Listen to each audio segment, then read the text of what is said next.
മാധവാ പീതാംബരാ ഞാൻ നിന്നെ ഓർക്കുന്നിതാ. ഹേ മാധവ മധുമാസ ചന്ദ്ര നോവും ഹൃദയം അറിയുന്നില്ലേ. വേനൽ കനവിൽ പെയ്യുന്നില്ലേ. ഹേ മാധവ മധുമാസ ചന്ദ്ര നോവും ഹൃദയം അറിയുന്നില്ലേ.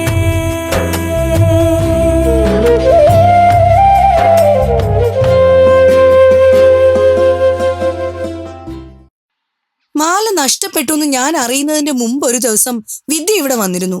അതിനെ അവൾക്കെങ്ങാനും കിട്ടിയോന്നറിയാൻ ഞാൻ വിളിച്ചതിന് ഹരിയേട്ടൻ എന്നെ വഴക്ക് പറഞ്ഞു.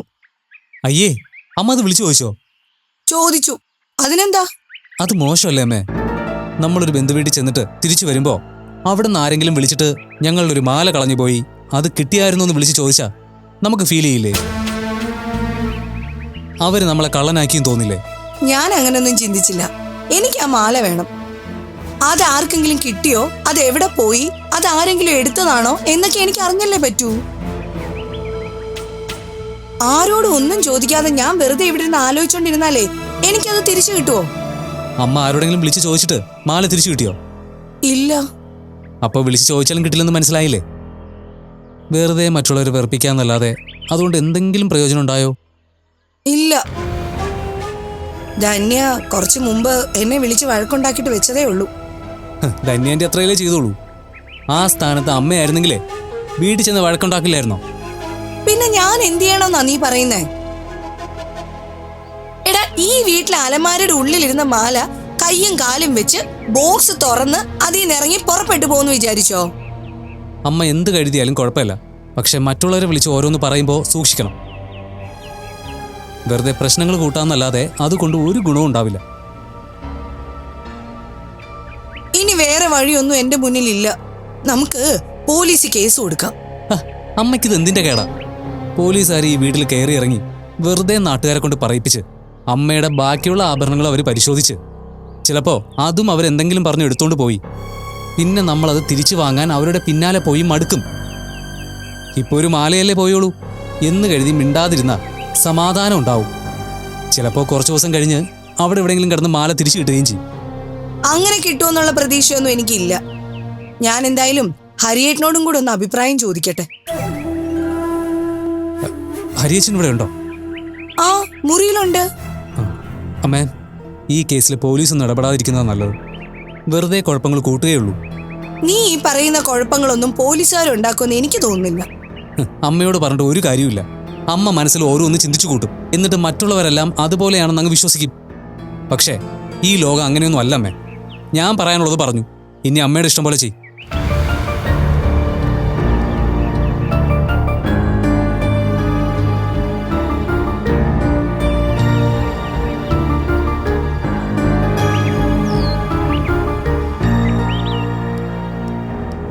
അബീജി, ബാംഗ്ലൂര് ഞാൻ താമസിച്ചിരുന്ന വീട്ടിലൊക്കെ എന്നെ കുറിച്ച് അന്വേഷിക്കാൻ ആള് ചെന്നിരുന്നു. മഹാദേവൻ അങ്ങളുടെ പണിയായിരിക്കും. കഴിഞ്ഞ ദിവസം ഇവിടെ വന്ന് നിന്റെ ഇന്റർവ്യൂ എടുക്കുന്നത് കണ്ടപ്പോഴേ എനിക്ക് തോന്നി ഇങ്ങനെ ഒരു പണി വരാൻ സാധ്യതയുണ്ടെന്ന്. നീ ഒരു സെലിബ്രിറ്റി ആയിരുന്നെങ്കിൽ അങ്കിള് നിന്നോട് സംസാരിച്ചത് ഷൂട്ട് ചെയ്ത് സോഷ്യൽ മീഡിയയിൽ ഇട്ട നല്ല വ്യൂവേഴ്സ് കിട്ടിയേനെ. അത്രയും ഡീറ്റെയിൽസ് ആയിട്ട് എടുത്ത ഇന്റർവ്യൂ ആയിരുന്നു അത്. ഓഹോ, വിശേഷം ചോദിച്ച പോലെ സംസാരിച്ച് എല്ലാം ചുരണ്ടി എടുത്തതാണല്ലേ? പിന്നല്ലാതെ. നിന്നെ കുറിച്ച് മനസ്സിലാക്കാൻ വേണ്ടിയിട്ട് വന്നത് അങ്കിള്, അല്ലാതെ ഇവിടെ അടുത്തൊന്നും വന്നപ്പോ കേറിയതല്ല. അങ്കിൾ എനിക്ക് പാര വെക്കോ? ഇല്ലാത്ത കാര്യങ്ങളൊന്നും പറയാൻ സാധ്യതയില്ല. ബാംഗ്ലൂര് അങ്കിളിന് ഒരുപാട് പരിചയക്കാരുണ്ട്.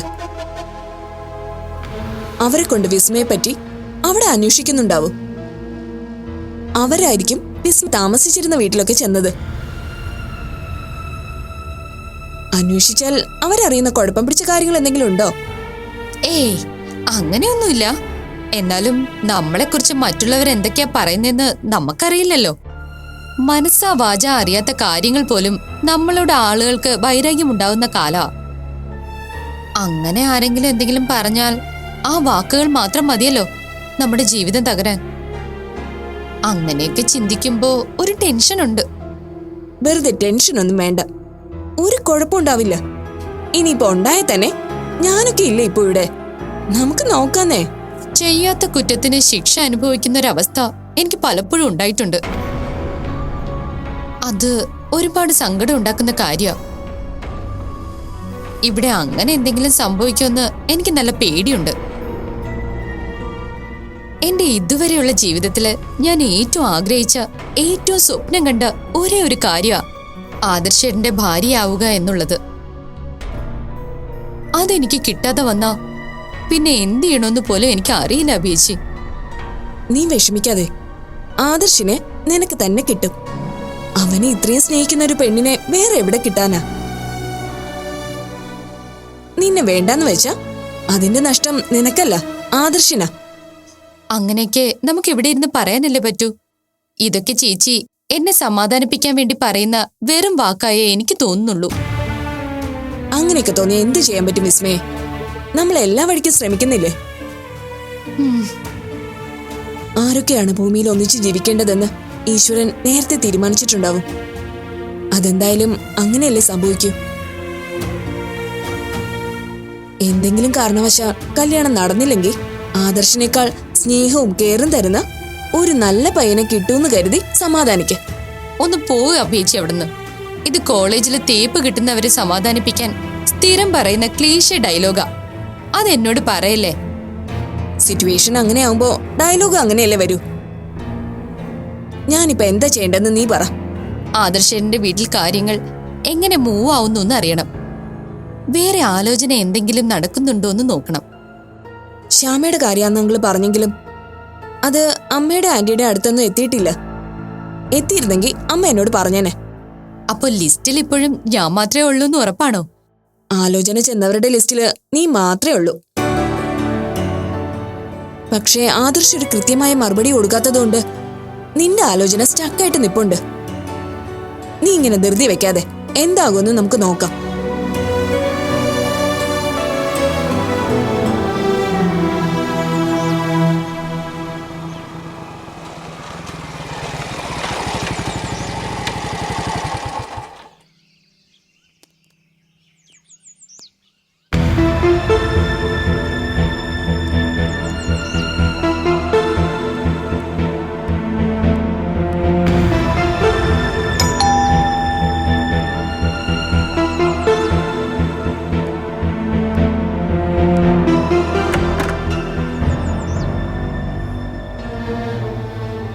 ഇത് സൂരജിന്റെ വീടല്ലേ? അതെ.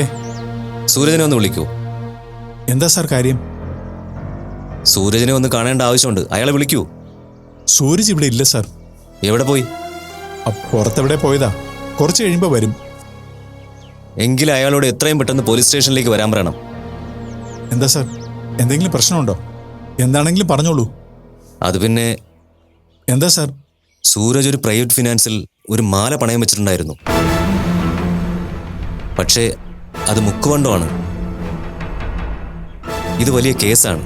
എങ്കിലും പ്രൈവറ്റ് ഫിനാൻസ് ആയതുകൊണ്ട് അവർക്ക് കേസിനൊന്നും വലിയ താല്പര്യമില്ല. CI സാറുമായി സംസാരിച്ച് കാണേണ്ട രീതിയിൽ കണ്ടാൽ സംഭവം കോംപ്രമൈസ് ആക്കാം. അല്ലെങ്കിൽ സൂരജ് അകത്ത് പോവും. ഞാൻ സ്റ്റേഷനിലേക്ക് വന്നോളാം സാർ. സൂരജിനെ ഞാനൊന്ന് ഫോൺ ചെയ്ത് നോക്കട്ടെ. ശരി, അധികം താമസിക്കരുത്. ഇല്ല സാർ, ഉടനെ തന്നെ എത്താം. ശരി.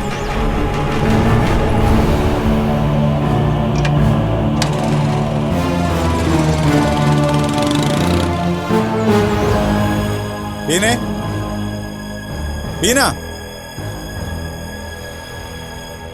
എന്താ ഹരിയേട്ടാ? സൂരജ് എവിടെ? മുറിയിലുണ്ടല്ലോ. സൂരജേ,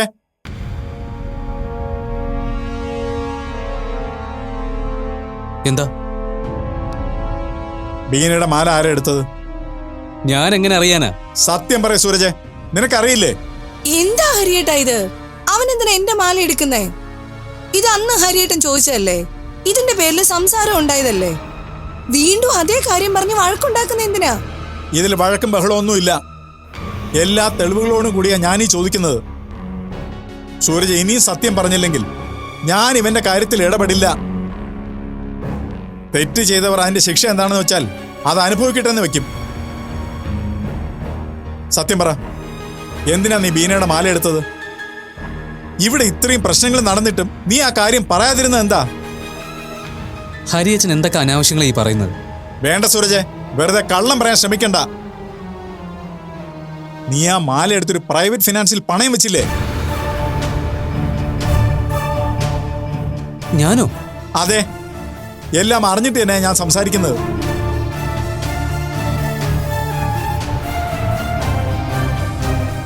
അത് ഞാനൊരു അത്യാവശ്യത്തിന് പണയം വെച്ചതാ. ഇപ്പൊ എങ്ങനെയുണ്ട്? ഞാൻ ഇവിടെ ആ മാല പോയതിന് എന്തൊക്കെ പ്രശ്നങ്ങൾ ഉണ്ടാക്കി, ആരോടൊക്കെ വിളിച്ചു ചോദിച്ചു. നീയാണ് അത് എടുത്തതെന്ന് ഹരിയേട്ടൻ പറഞ്ഞിട്ടും അത് വിശ്വസിക്കാതെ നിനക്ക് വേണ്ടി ഞാൻ വഴക്കുണ്ടാക്കി. അത് കഴിഞ്ഞെങ്കിലും ഒരു വാക്ക് നീ എന്നോട് പറഞ്ഞിരുന്നെങ്കിൽ ഞാനിപ്പോ ഇങ്ങനെ തകർന്ന് നിൽക്കേണ്ടി വരില്ലായിരുന്നു. എന്തിനാണ് നീ ഇങ്ങനെ ചെയ്തത്?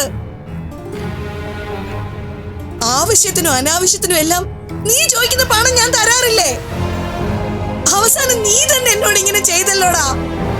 സൂരജനെ തിരക്കി ഇപ്പൊ പോലീസ് വന്നിരുന്നു. അയാളാണ് എന്നോട് വിവരം പറഞ്ഞത്. അല്ല, പണയം വെച്ചതിന് എന്തിനാ പോലീസുകാർ തിരക്കി വരുന്നത്? പൈസ കൊടുക്കുമ്പോൾ മാല തിരിച്ചു തരില്ലേ? അല്ലെങ്കിൽ തന്നെ അത് ഈടല്ലേ? നമ്മൾ ആ പണം തിരിച്ചു കൊടുക്കുന്നുള്ള ഉറപ്പല്ലേ ആ മാല? ആ മാല സ്വർണമല്ല, അത് മുക്കുവണ്ടമാണ്. ആ മാല റോൾഡ് ഗോൾഡ് ആണോ അമ്മേ? അമ്മ എന്താ അത് പറയായിരുന്നേ? അതിന് നീ അത് എടുത്തെന്നോ പണയം വെച്ചെന്നോ എനിക്കറിയില്ലല്ലോ. ഒരു റോൾഡ് ഗോൾഡിന്റെ മാല കാണാതെ പോയതിന് ബീന എന്തിനാ ഇത്രയും പ്രശ്നം ഉണ്ടാക്കിയത്? മനോജിന്റെ വീട്ടിലേക്ക് വരെ ഫോൺ ചെയ്ത് ചോദിച്ചില്ലേ? അത് സന്ദീപേട്ടൻ എനിക്ക് വാങ്ങിച്ചു തന്നതാണെന്നും സന്ദീപേട്ടന്റെ ഓർമ്മയ്ക്കായിട്ട് അത് സൂക്ഷിച്ചു വെച്ചിരിക്കുന്നതാണെന്നും അല്ലേ ഞാൻ പറഞ്ഞിട്ടുള്ളൂ. അല്ലാതെ അത് ഗോൾഡ് ആണെന്ന് ഞാൻ പറഞ്ഞിട്ടില്ലല്ലോ. അത് ഗോൾഡ് അല്ലാത്തത് കൊണ്ടാണ് ഞാനത് മറ്റ് ആഭരണങ്ങൾക്കൊപ്പം വെക്കാതെ ഒരു സെപ്പറേറ്റ് ബോക്സിലിട്ട് വെച്ചത്. ആ മാല എനിക്ക് ഒരിക്കലും നഷ്ടപ്പെടുത്താൻ പറ്റില്ലായിരുന്നു. ആ, ഇനിയിപ്പോ രണ്ടുപേരും കൂടെ കേസ് തീർത്തോളൂ. ആ ഫിനാൻസുകാർ സൂരജിന്റെ പേരിൽ കേസ് കൊടുത്തിട്ടുണ്ട്. ഉടനെ എന്തെങ്കിലും ചെയ്തില്ലെങ്കിലേ അകത്താവും. ഇവൻ തന്നെയാവും എടുത്തതെന്ന് ബീനയോട് ഞാൻ എത്ര തവണ പറഞ്ഞതാ. അപ്പൊ വിശ്വസിച്ചില്ലല്ലോ. ഇപ്പൊ മനസ്സിലായില്ലേ? ഇനിയെങ്കിലും കാര്യങ്ങളൊക്കെ യാഥാർത്ഥ്യ ബോധത്തോടെ മനസ്സിലാക്കണം. സൂരജ് ഇപ്പൊ സ്വന്തം വീട്ടിൽ നിന്ന് വരെ മോഷ്ടിക്കാൻ തുടങ്ങി. എന്നാണ് നാട്ടുകാർ ഓടിച്ചിട്ട് പിടിക്കുന്നതെന്ന് പറയാൻ പറ്റില്ല. ഞാൻ മോഷണമൊന്നും നടത്തിയിട്ടില്ല. പിന്നെ ഈ ചെയ്തതിന് എന്താ പറയാ? എന്റെ അമ്മയുടെ മാല ഒരു അത്യാവശ്യത്തിന് ഞാൻ എടുത്തു. അത് നീ പറഞ്ഞിട്ടാണോ എടുത്തത്? അല്ല. ആ, പറയാതെയും അറിയാതെയും എടുക്കുന്നതിനാ മോഷണം എന്ന് പറയുന്നത്. ഒരിക്കൽ മോഷണത്തിന്റെ രുചി അറിഞ്ഞവൻ വീണ്ടും വീണ്ടും അത് ചെയ്യും. ദേ, ഇത് ഇതോടെ നിർത്തിയില്ലെങ്കിൽ നിന്റെ ജന്മം അവസാനിക്കുന്നത് ജയിലിലായിരിക്കും. നിർത്ത്. കുറെ നേരമായിട്ട് എന്നെ മോഷ്ടാവാക്കി സംസാരിക്കുന്നു. എന്റെ കാര്യം ഞാൻ പറഞ്ഞു കഴിഞ്ഞു. അമ്മയുടെ ഒരു മാല എടുത്തതിന് എന്നെ എങ്ങനെ പറയേണ്ട ആവശ്യമൊന്നുമില്ല. ഇനി ഇങ്ങനെയൊന്ന് തർക്കിക്കാൻ എന്ത് അർഹതയാണ് നിനക്കുള്ളത്? ലഹരി വസ്തുക്കൾ കൈവശം വെച്ചതിന് പോലീസ് അറസ്റ്റ് ചെയ്തു. ഇപ്പൊ മോഷണത്തിനും തട്ടിപ്പിനും ആ കേസ് വരാൻ പോകുന്നത്. ഞാൻ രക്ഷിക്കുന്നു കരുതി ആരും ഇരിക്കണ്ട. അല്ലെങ്കിലും അങ്ങനെ ഒരു പ്രതീക്ഷ എനിക്കില്ല. എന്നെ ആരും രക്ഷിക്കാനും വരണ്ട. ഞാൻ ജയിലിൽ കിടന്നോളാം. നീ എന്തൊക്കെയാ ഈ പറയുന്നേ? നിനക്ക് എന്തെങ്കിലും സംഭവിച്ച പിന്നെ ഞാൻ എന്ത് ചെയ്യും? അമ്മയെ എന്നെ രക്ഷിക്കാൻ എനിക്കറിയാം. ഒരാളുടെ സഹായം എനിക്ക് ആവശ്യമില്ല. അതിന്റെ പേരും പറഞ്ഞ് ആരും ആളാവാനും വരണ്ട. നീ കണ്ടല്ലോ, ഇത്രയൊക്കെ ചെയ്ത് കൂട്ടിയിട്ടും ചെയ്തത് തെറ്റായിപ്പോയി എന്നൊരു കുറ്റബോധമോ വിഷമമോ ഒന്നും ഇല്ലാന്ന് മാത്രമല്ല, അഹങ്കാരത്തിന് ഇപ്പോഴും ഒരു കുറവുമില്ല. നന്നാവാൻ ഉപദേശിച്ചുകൊണ്ട് മാത്രം കാര്യമില്ല. നന്നാവണമെന്ന് സ്വയം തോന്നാത്ത ഒരാളെ ഈശ്വരൻ വിചാരിച്ചാൽ പോലും നന്നാക്കാൻ പറ്റില്ല. മതി. എനിക്കിനി ഇത് കേട്ട് നിൽക്കാൻ പറ്റില്ല. എന്ത് ചെയ്യണോന്ന് എനിക്കറിയാം. സൂരജേ, നീ എവിടെ പോവാ? അവിടെ നിക്ക്. ഹരിയേട്ടാ, അവൻ പോകുന്നത്. അവനെ ഒന്ന് പറഞ്ഞു നിർത്ത് ഹരിയേട്ടാ. അവൻ പോട്ടെ. അവനെ ഇനി പോലീസുകാർ കണ്ടുപിടിച്ചോളും. അങ്ങനെ പറയില്ലേ ഹരിയേട്ടാ. ഓരോ സമയത്ത് ഓരോ ബുദ്ധിമോശം കൊണ്ട് അവൻ ഓരോന്ന് ചെയ്യുന്നതാ. അതിന്റെയൊക്കെ വരുവരായികൾ ചിന്തിക്കാനുള്ള ബുദ്ധി പോലും അവനില്ല. അവനെ പോലീസ് പിടിക്കാതെ രക്ഷിക്കണം ഹരിയേട്ടാ. കേസൊന്നും ആവാതെ നോക്കണം. ഹരിയേട്ടനല്ലാതെ വേറെ ആരോ ഉള്ളത്? ഞാൻ ഹരിയേട്ടനെ കാല് പിടിക്കാം. അവനെ എങ്ങനെയെങ്കിലും രക്ഷിക്കണം ഹരിയേട്ടാ. സൂരജേ, മോനെ.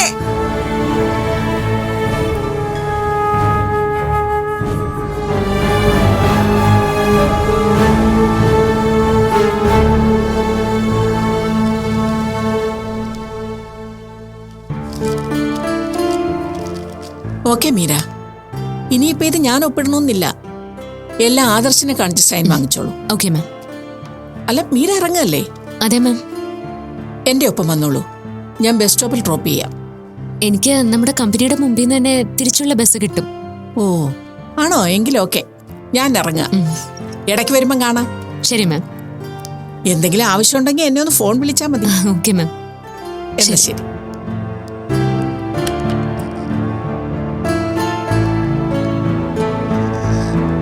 ഹരിയാണോ മനോജറിനെ വിളിച്ച് പറഞ്ഞത്?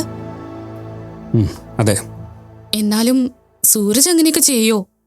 അവൻ അതും അതിലപ്പുറവും ചെയ്യും. ബീനയുടെ മകനല്ലേ, അത്രയൊക്കെ പ്രതീക്ഷിച്ചാ മതി. ഇന്നലെ ഇതൊട്ടും പ്രതീക്ഷിക്കാത്ത കാര്യമായിപ്പോയമ്മേ. ഹരിക്ക് പക്ഷേ സൂരജിനെ ആദ്യം മുതലേ സംശയം ഉണ്ടായിരുന്നു. സ്വാഭാവികം. ഹരിക്ക് സൂരജിന്റെ സ്വഭാവം നന്നായിട്ട് അറിയാവുന്നതാണല്ലോ. ഇതിപ്പോ പിടിക്കപ്പെട്ടത് നന്നായി, അല്ലെങ്കിൽ എന്ന് സംശയത്തിന്റെ ഒരു നിഴല് വിദ്യയിലും കിടന്നേനെ. എനിക്കെന്തായാലും ഇതങ്ങ് ഇഷ്ടപ്പെട്ടു. ആ ബീനയുടെ അഹങ്കാരം കുറച്ചൊന്ന് കുറയുമല്ലോ. ഇന്നാൾ അവനെ കഞ്ചാവ് കേസിൽ പിടിച്ചപ്പോഴെങ്കിലും അവൾക്കൊന്ന് ഒതുങ്ങായിരുന്നു. അതെങ്ങനെ? അവൾക്കിപ്പോഴും അവളുടെ മകൻ പുണ്യാളനും ബാക്കിയെല്ലാരും കൊള്ളരുതാത്തവരാ. അതിന് ഈശ്വരനായിട്ട് ഇടയ്ക്കിടെ ഇങ്ങനെ ഒരു കൊട്ടു കൊടുക്കുന്നതാ. അന്ന് നഷ്ടപ്പെട്ടത് മാലയാണെന്ന് അറിഞ്ഞപ്പോ ഞാൻ ബീനയെ ഒന്ന് വിളിച്ചായിരുന്നു.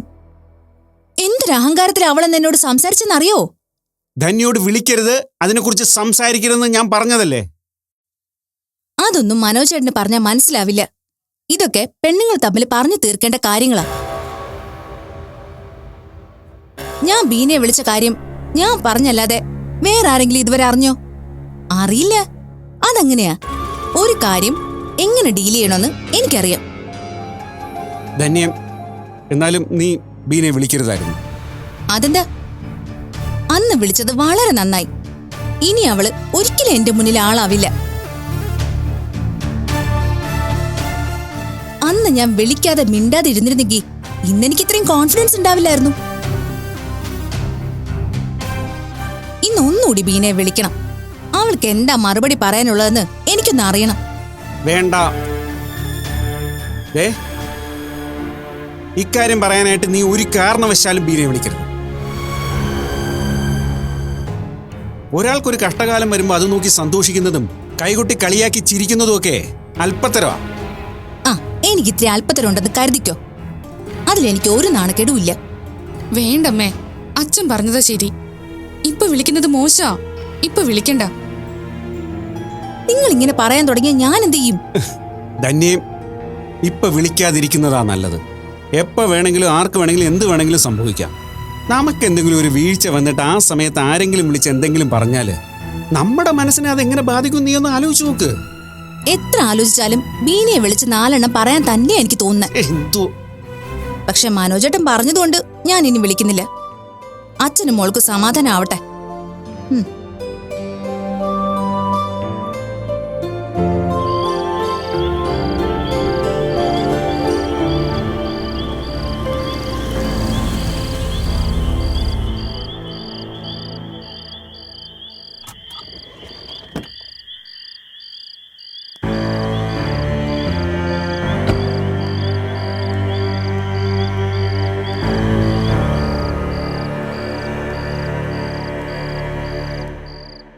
സൂരജിനെ എവിടെയെങ്കിലും കണ്ടായിരുന്നോ?